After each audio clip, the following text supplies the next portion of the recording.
Hi. Part of the reason why I was fired, I refused to drive a school bus with the students standing. My supervisor ordered me to allow them to stand. She stated she didn't care. She didn't have anybody to answer to.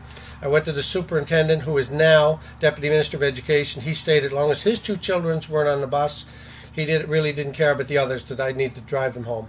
Anyway, that was okay. Right here I demonstrate where they ordered me to put 95 students on a 48 passenger bus.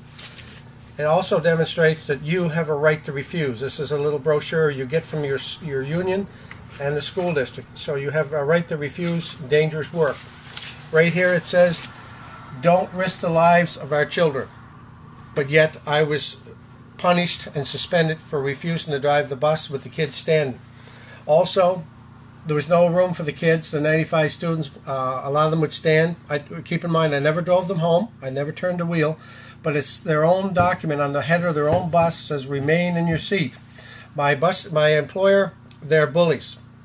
They're bullies of the worst kind because they should know better, because they're adults. And how dare they be in charge of children and people's lives, like the employees of the school district. And right here it says no bullying. Their document, their policies. So